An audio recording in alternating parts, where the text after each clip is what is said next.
Alright neighbor, it's been 1 hour and the benching period is done.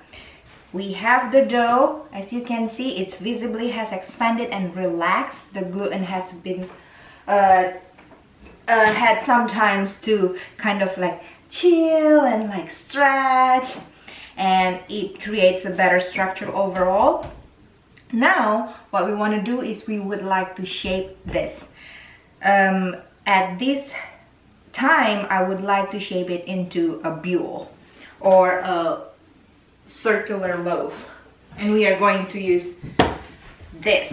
One of them is a colander to be used as a place for it to then cold proof. You want to line it with a nice and clean cotton or linen cloth, kitchen towel. Put it like so you won't stick to the colander.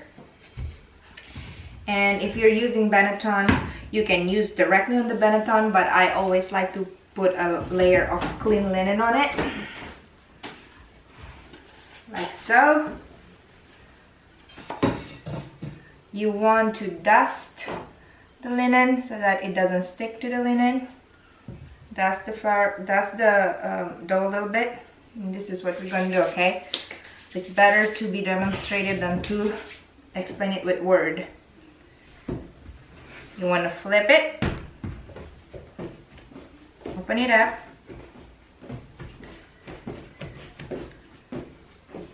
gentle, decisive movement.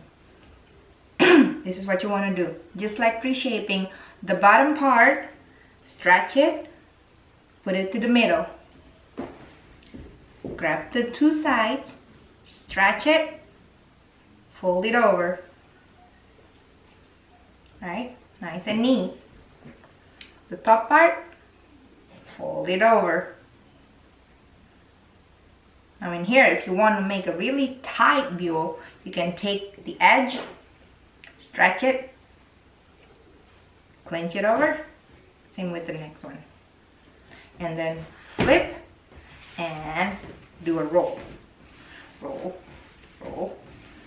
You want to have a tight tension on the surface of the dough, because that helps it rise and expand to a beautiful circular loaf instead of to the side.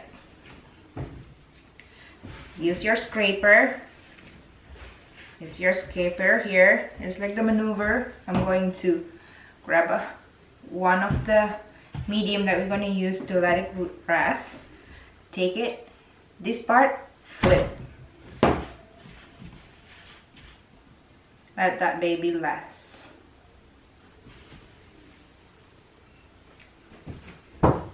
See. Nice and tight over there. If it's opening up, if it starts to open up, you can just clench, clench, clench, clench, clench. Make sure it's tight.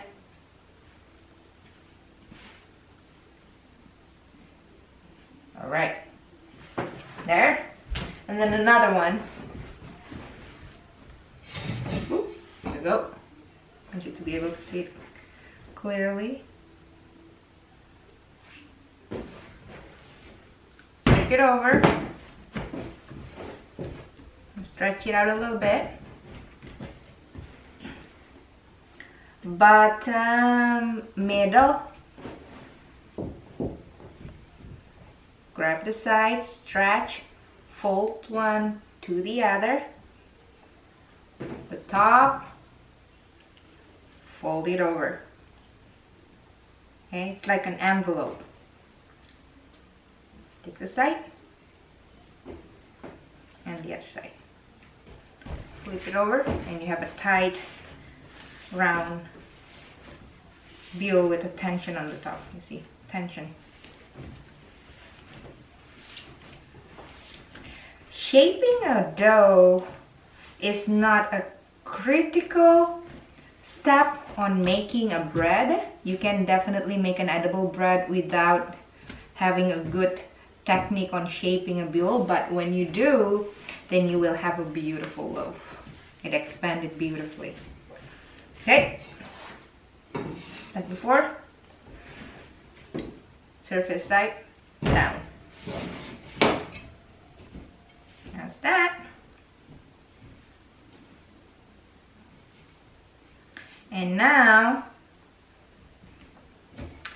They will then going to rest and continue proofing. This stage is now called cold proofing because we're going to put them overnight on the fridge. If you're in a hurry, you can just let it sit in room temperature for another 3 to 4 hours and then you can bake it. But the flavor is much better if you let it proof slowly overnight in the fridge. So as the digestibility level, it is much easier to digest if you let it proof overnight on the fridge. So the next video we're going to talk about how to bake these 2 loaves, and that will be tomorrow morning. Until then, have a great evening with your loved one. Bye.